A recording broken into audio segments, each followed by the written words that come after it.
Light Unicorn T28 – це новий проектор для мене, бо, чесно вам скажу, що за ті гроші, скільки він коштує, я отримав 13 тисяч люмен чи 800 ансілюмен. Непоганий контраст і дуже нормальну таку яскравість з кольоропередачею. Тобто картинка в нього, не на 200 баксів, які він коштує на момент зйомки цього відео, а набагато дорожче. Але вони тут трохи здешевили цей процес його виробництва, бо вони зробили тут механічний автофокус і прибрали автокейстоун у цієї моделі. Але це все заради співвідношення ціни та якості самої картинки. Тож дивимось на каналі Технозон. Україна. Поїхали!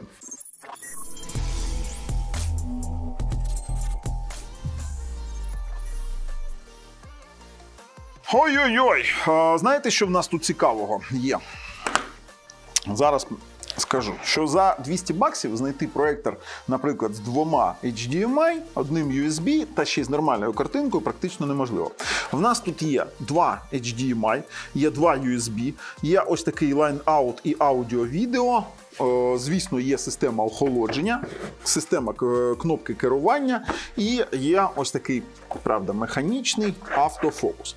І навіть враховуючи те, що тут механічний автофокус і електронний 6D Keystone, тут практично немає.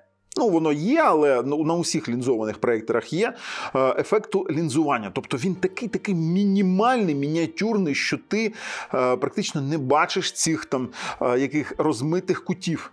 Це дуже добре. Він відкалібрований з заводу. Ви повинні це розуміти, і відкалібрований дуже непогано. Тобто, коли я його вмикнув, мені не потрібно було щось робити для того, щоб почати відразу дивитися фільми. Також в цьому проекторі є такі цікаві опції, як Bluetooth-колонка, коли ви вмикаєте, і тут непогані динаміки. Так, тут дуже такий слабкий бас, але вони гучні, дуже хороші середні частоти, високі. І для більш-менш бюджетної Bluetooth-колонки він підходить, будь ласка, слухайте. І ще є Miracast. Працюючий Miracast, дуже гладенько працюючий, бо в нього 5 ГГц Wi-Fi. Но про це все ви побачите у самому огляді. А давайте подивимось на його комплектацію. По-перше, пульт. Звичайний пульт, чесно кажучи, це Югус-пульт, дуже схоже.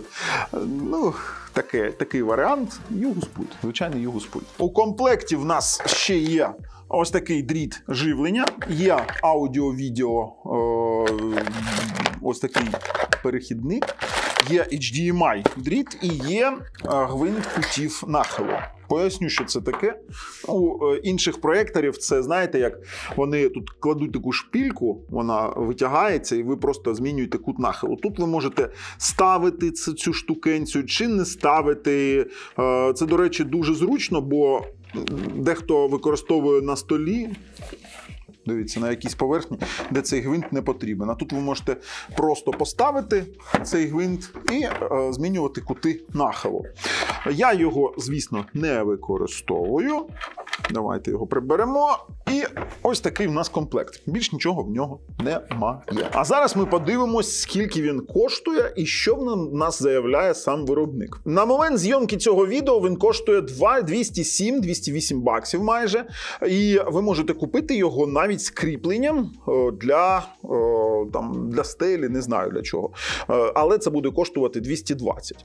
Ви відразу бачимо, що тут начебто 13 тисяч люмен, і так, він дуже і дуже яскравий. 13 тисяч люмен, Android-система до 300 дюймів, 5 ГГц Wi-Fi. Усе покажу більш детально у самому огляді. Далі в нас є 6D Keystone. В нас тут, знаєте, що вони ще кажуть? Що в них є нова прошивочка для цих, ви можете її завантажити і відразу його перепрошити на нову прошивку. Усе досить просто. Вони пишуть HDR, але це мається на увазі, що він може декодувати 4К відео H265 з HDR 10+. Поясню. Це, вони пишуть HDR 10+, support. Це підтримка. Вони просто декодують HDR і засовують його у SDR. І, до речі, кольори досить цікаві, вони прикольні. Бо я буду тестувати якість зображення, буду тестувати можливість відтворення 4К фільмів з роликами, які в нас виготовляє LG.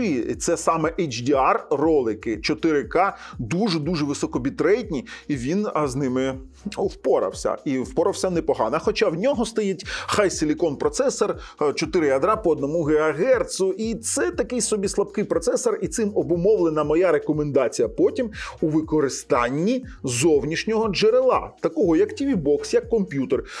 Наприклад, якщо ви використовуєте комп'ютер, то, звісно, ви можете використовувати плеєра з підтримкою уплавніння, якийсь там подплеєр чи SVP-плеєр, бо тут немає нативних 24 кадри, як і у інших проєкторів ланкою до 500-600 баксів. Ну, це є як є, вони усі такі. Далі тут нам показують, що в нього до 300 дюймів вони тут регламентують Android-систему і регулювання кольорів. Поясню, в них є такі прикольні пресети, де ви можете обрати стандартний, там, movement mode, чи відрегулювати самі. І тут вони показують, як працює 6D Keystone.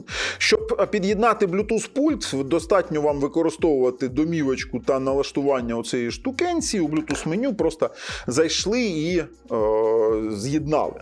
До того ж є працюючий Miracast, дуже крутелезна річ. Коротше кажучи, треба вже під'єднувати та тестувати. Я думаю, що більш нам тут дивитись нічого. А ну давайте подивимось, що тут ще вони. 1:8 замало. Тобто потрібен ще TV-бокс, контраст 15 тисяч до 1.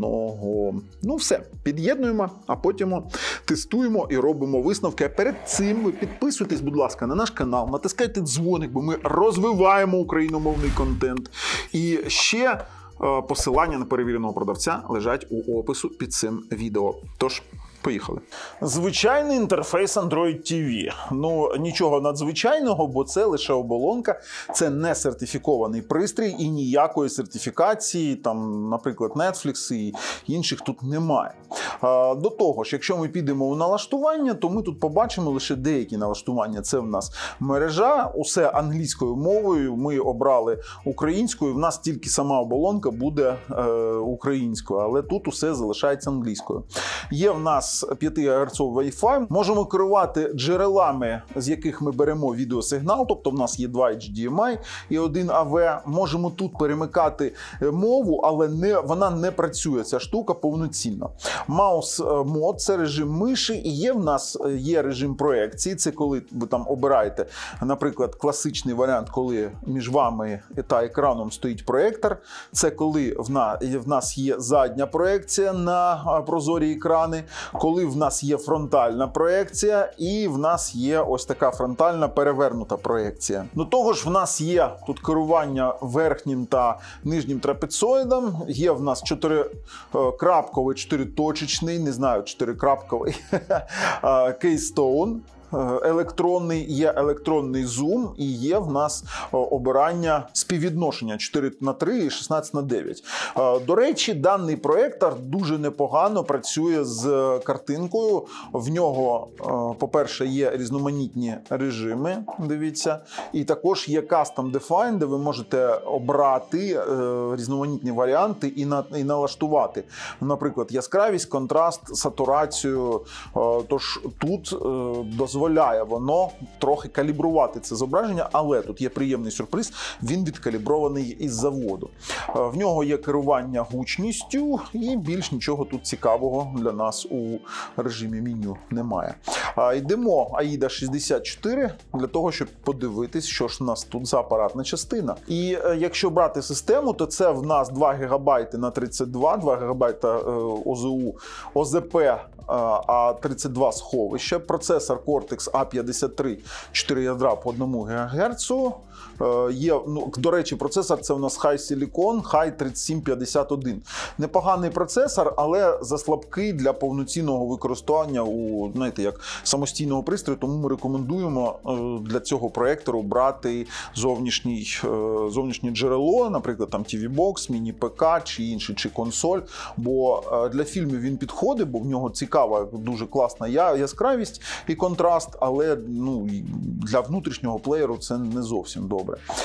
До того ж, в нас немає доступу до температури і у кодеках немає AV1. Із того, що я хотів би ще протестити, це, мабуть, швидкість 5 ГГц Wi-Fi, для того, щоб ми розуміли, що нам дійсно потрібен зовнішній якийсь TV-Box. Стартанули базову перевірку. З тесту ми бачимо, що в нього до 100 Мбіт, трохи нижче, результати тестів. Є як є. До речі, тут є в нас Miracast. Давайте протестуємо Miracast. Так, ми бачимо, що ми під'єднали з вами смартфон, і досить непогано він працює. Дивіться. Плавно, нормально, так собі, плавнесенько, мені подобається. Тож Miracast у нас працює добре, це дійсно добре. Далі хочу протестити якість. То знаєте, що я хочу ще протестити? В нас є тут цікавий режим, це режим Bluetooth-колоночки. І ви знаєте, в нього досить непоганий звук, тому цей режим доречний у цьому девайсі. Давайте, зараз воно вже під'єдналось. Воно під'єднано, так, connected за протоколом AAC. І це каже про те, що в нас буде передавати нормальний такий собі звук. Вмикаємо музику, і він гучний, дуже хороший звук, як у такого, знаєте, більш-менш нормального телевізору. Тому в мене тут якби за звуком питань нема, за таку ціну, яку він коштує. Нормальний звук. Давайте. І сам по собі режим колонки, ви можете вимкнути, до речі, яскравість.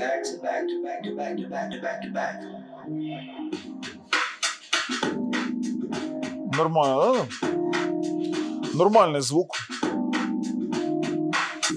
Це в нас що?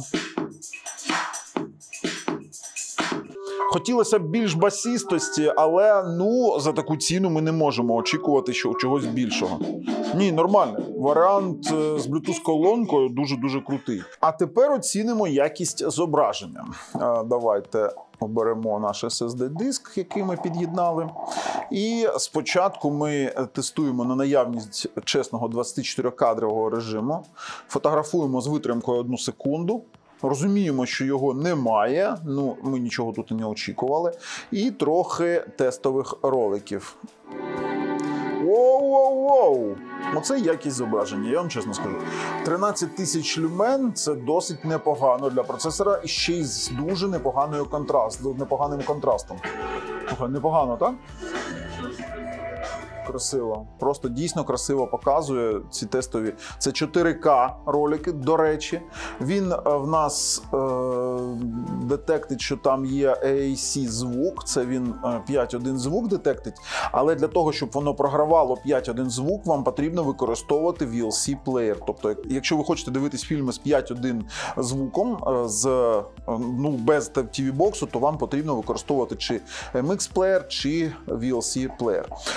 Стосовно самої якості зображення, це на тест на оверскан. Якщо ви думаєте, що проєктори не мають оверскану, так є.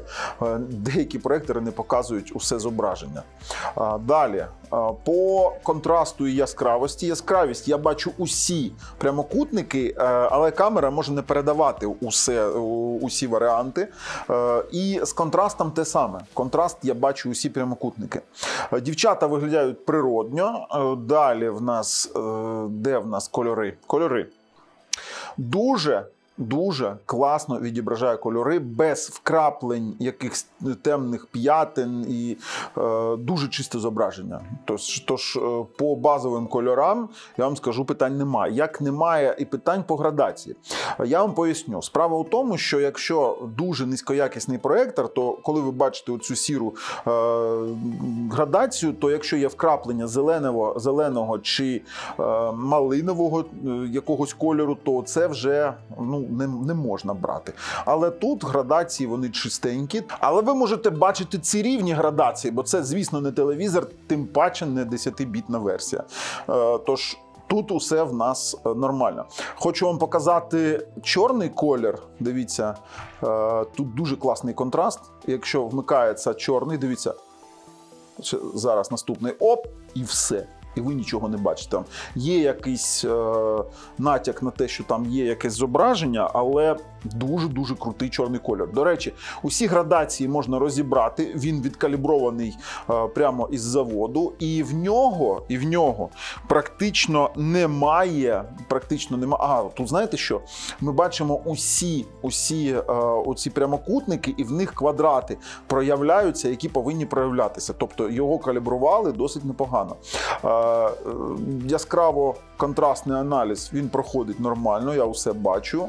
Базові кольори також. І у чорному контрастно-яскравому аналізі все добре. У синьому теж, червоному і зеленому теж ми не бачимо проблем. Ось на що хотів звернути увагу, в нього немає практично ефекту лінзування. Дуже нормально зроблена лінза, хоча і мануальний автофокус, але розмиття по кутах, хоча і є, але не таке мінімальне, тобто на усіх проєкторах воно є, на лінзованих. Але тут в нас більш-менш все у порядку. До того ж, це чесна Full HD матриця, в нас немає пропусків пікселів на цих гілочках, і дівчина виглядає дуже круто, як цей птах з чорним таким собі бекграундом. Але стосовно того, що я кажу, що для нього потрібен зовнішній якийсь TV-бокс, я це кажу не просто так. Наприклад, якщо я починаю програвати YouTube, то я це розумію. Якщо ви невибаглива людина, хочете там дивитись YouTube якийсь там у якійсь більш-менш такі якості, то, звісно, ви можете використовувати, але він буде гальмувати у вас на високій розподільчій здатності. Так, він вмикнувся. Ось ми вмикнули ролик. І в нас є деякі дропи, звісно, вони і будуть, бо процесор на 1 ГГц, чесно кажучи, дуже слабуватий для програвання такого типу контенту. Але ми спробуємо, як це виглядає на зовнішньому нашому TV-боксі. І ми, до речі, до нього переходимо. Вмикаємо сам по собі TV-бокс. О, яка яскрава картинка! І, звісно, мій Xiaomi Mi Box S другої ревізії, який я під'єднав. І тут відразу, якщо я йду у YouTube і вмикаємо той самий ролик, ми бачимо просто неймовірну картинку. Дивіться. Бо в нього класнюча яскравість. Я тут вимкнув звук дуже крутелезний, звук гучний, басистий, і мені подобається. Дивіться, це ж круто. Круто. Класна картинка, класна. Давайте зараз ще один ролик якийсь. Давайте. Це знімав я знаю, як воно має бути, як він повинен виглядати. Давайте далі зараз воно його, там де воно дійсно рожеве, це озеро. Давайте. Дивіться, якого воно кольору. І кольори воно передає природні. Тобто це в нас в Україні є у Геніческу таке рожеве озеро, воно дуже-дуже красиве. Зараз окуповано сволотою, а так усе красиво виглядає. До того ж, я тут дивився фільми, оцінював для перегляду фільмів, як IPTV, за допомогою зовнішнього носія. Чесно кажучи, в мене не виникало жодних питань. Ось, будь ласка, ми дивимось фільм, але ви повинні розуміти, що навіть з HDMI тут немає чесного 24-кадрового режиму. Єдине, що хотів показати, він сприймає з HDMI сигналу 1080p. Дивіться, зараз я покажу вам зображення. Ось, будь ласка, 1080p, максимально 60 Гц. А якщо під'єднати, наприклад, SSD-диск і спробувати ті самі ролики, наприклад, той Sony Pictures, давайте відкриємо за допомогою Mi TV плеєра. Все виглядає теж просто неймовірно. Хотів вам ще показати, що в нас і контраст, і яскравість залишились на тому самому місці. Тобто ви, коли регулюєте картинку, то вона регулюється для усіх джерел одночасно. Тобто це чи внутрішній плеєр, чи з HDMI зовнішній, воно її калібрує одночасно. Ось дивіться, контраст. Він просто ідеальний. І яскравість теж. Я бачу усі прямокутники, і усі прямокутники в нас, ну, дівчата теж природні, усі прямокутники ми бачимо. Те саме. Теж розподілені усі кольори, як і тут ми бачимо теж проявлення усіх квадратів у цих прямокутниках. Тож це однакова якість зображення, що з зовнішнього джерела, що з внутрішнього. Тож, виходимо і робимо висновки. У якості висновків скажу, за цю ціну, саме за цю ціну, я рекомендую, безперечно, це такий собі лідер. Так, вони пожертвували цим автофокусом, автокейстованом, але вони зробили дійсно якісне зображення саме за ці гроші. Звісно, є там і лазерні проєктори, і дещо цікавіші проєктори, але за ці гроші ви їх точно не купите. А цей купите. Ну а з вами був Бабл на каналі Технозон Україна. На все добре.